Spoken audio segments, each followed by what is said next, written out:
The lie we're sold about passive income. Passive income is one of the most abused ideas of the modern economy. It's marketed as a loophole, a secret door out of effort, time, and responsibility. The promise is seductive. Do something once, get paid forever. Build it on a weekend, automate it with tools, scale it with hacks. Then step away while the money keeps flowing. Scroll through social media for 5 minutes and the pattern is obvious. Revenue screenshots without context, vague claims without timelines. Phrases like, set it and forget it, make money while you sleep, or, I stopped working months ago. What's missing is almost always the same thing: how long it actually took. Because time ruins the fantasy. If most people knew that real passive income usually requires years of consistent, often boring work before it pays off, the market for quick win promises would collapse overnight. So the timeline is hidden, or distorted, or replaced with rare outliers presented as normal outcomes. This creates a damaging cycle. People try, they work hard for months. Sometimes for a year or two, when results don't match the fantasy, they assume something is wrong. With the model, with the market, with themselves. So they quit. Not because passive income doesn't work, but because they were never told the truth about when it works. That truth can be summed up in a single principle that quietly governs almost every legitimate form of passive income: the 5-year passive income rule. It isn't a motivational slogan or a rigid law. It's a pattern observed across businesses, investments, creative work, and asset building of every kind. A pattern that explains why a small minority eventually earns leverage, freedom, and optionality, while the vast majority stays stuck chasing the next idea. The rule is simple but uncomfortable. Meaningful passive income usually takes around 5 years of focused effort before it feels passive at all. Not 5 years of non-stop grind, not 5 years without income.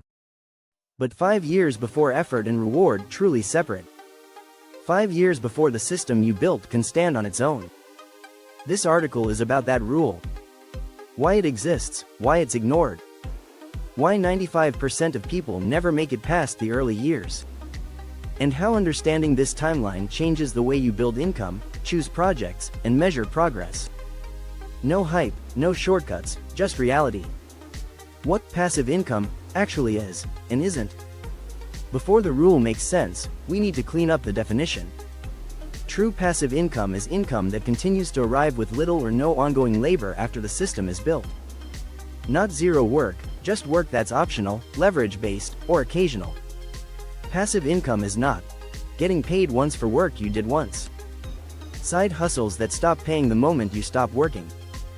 Trading time for money with a nicer label. If you have to show up daily to keep it alive, it's not passive, it's a job with flexible hours. Examples of real passive or semi-passive income include rental properties with property management, royalties from books, music, or software, dividend-producing investments, content assets, blogs, YouTube channels that earn from ads or affiliates, digital products that sell without direct involvement, businesses with systems and operators. Every one of these has something in common. They require a long, front-loaded period of effort before they feel passive. That's where the 5-year rule lives. The 5-year passive income rule explained. The rule isn't magic, it's an observation. Across industries, business models, and asset types, a pattern repeats.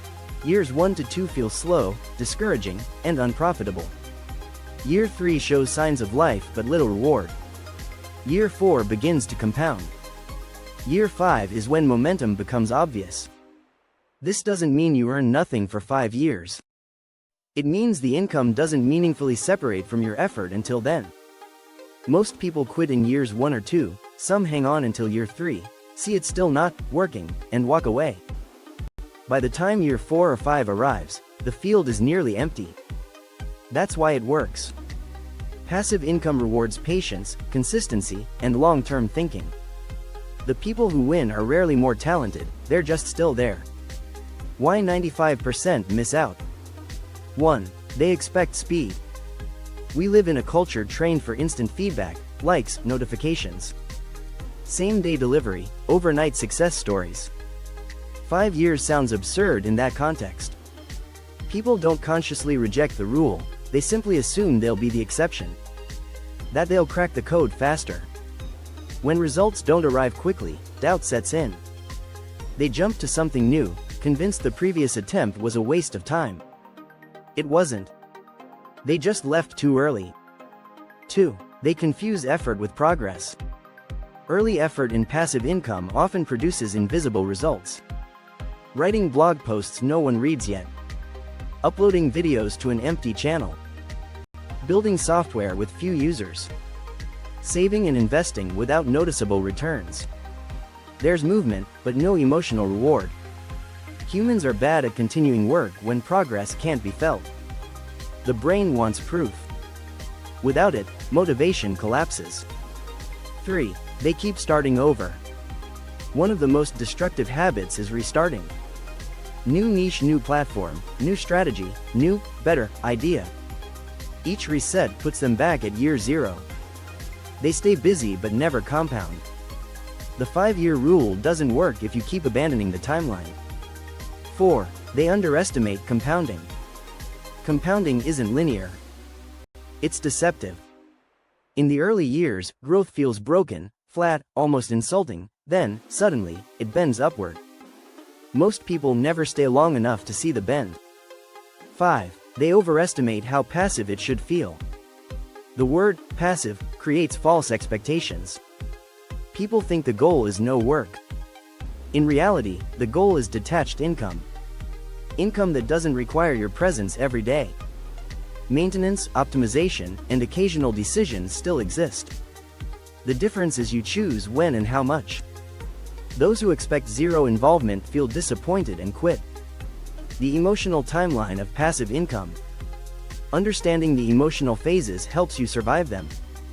Year 1. Excitement and ignorance. Everything feels possible. You consume content, make plans, and imagine the future payoff. Progress feels fast because expectations are still abstract. Year 2. Confusion and doubt. You've done real work, results are underwhelming. Others online seem ahead, you wonder if you chose the wrong path. This is the most dangerous phase. Year 3. Quiet competence. You understand the game now, you're better, more efficient, small wins appear, income might trickle in. It's still not impressive, but it's real. Year 4. Momentum. Systems start working without constant input, content ranks. Assets earn, processes stabilize. You feel the shift. Year 5. Leverage. Effort and reward finally decouple, you can step back and the machine keeps moving. This is what people think passive income looks like from the beginning. How the 5-year rule shows up in real models. Content-based income, blogs, YouTube, podcasts. Year 1 to 2. Creating with almost no audience. Year 3. Search traffic or recommendations pick up. Year 4 to 5. Old content continues earning without new uploads. The backlog becomes the asset. Rental real estate. Year 1 to 2. Acquisition, setup, learning mistakes. Year 3. Cash flow stabilizes. Year 4 to 5. Appreciation, refinancing, and scale. The work shifts from hands-on to oversight. Digital products. Year 1. Building and launching. Year 2. Iterating with feedback. Year 3 to 4. Audience trust compounds. Year 5. Sales continue without promotion. Investing. Year 1 to 2. Contributions feel pointless. Year 3 to 4. Growth becomes noticeable. Year 5 plus. Returns start matching or exceeding contributions. Time does the heavy lifting. The hidden benefit of the rule: skill compounding. Income isn't the only thing that compounds. Skills do too. 5 years of focused effort builds intuition, judgment, and pattern recognition. You stop guessing, you start knowing. This makes future projects faster and more successful. The second asset takes less time than the first, the third even less. Most people never get past asset 1. How to apply the 5-year rule without burning out. Choose a model you can tolerate long term. Not love, tolerate. If you hate writing, don't build a blog. If you hate managing people, Don't build a team-based business. 5 years is too long to suffer. Set process goals, not outcome goals. Outcome goals depend on luck and timing. Process goals depend on you. Examples. Publish twice a week. Invest a fixed amount monthly. Improve one system per quarter. Consistency beats intensity. Measure progress in leading indicators. Look for signs you're on the right path. Engagement increasing, conversion rates improving, costs decreasing. Systems becoming smoother. These matter more than income early on. Build in feedback loops. Small adjustments compound. Track what works, cut what doesn't, refine instead of restarting. Accept boredom as a feature. If it feels boring, it's probably working. Excitement fades, discipline remains. Why the rule is getting harder, and still worth it. Competition is higher, attention is fragmented, platforms change. This makes the early years harder. But it also makes persistence more valuable. When others quit faster, staying longer becomes the advantage. The rule hasn't changed, the dropout rate has increased. Redefining success. What passive income is really for. Passive income isn't about yachts or quitting work forever. That's why it works. If you commit to one path, stay through the slow years, and let compounding do its job, you don't need luck. You just need time. Most people give up on passive income right before it starts working. Not because they're lazy, not because they chose the wrong idea, but because no one told them how long it actually takes. If this changed how you think about passive income, that's a good sign. It means you're playing a longer game now. If you want more honest conversations about building income, leverage, and optionality without the nonsense, don't forget to like, subscribe and turn on notification. New videos go deep, stay practical, and respect your time. Drop a comment and tell me where you are in your journey, year 1, year 3, or somewhere in between. I read them. See you in the next one.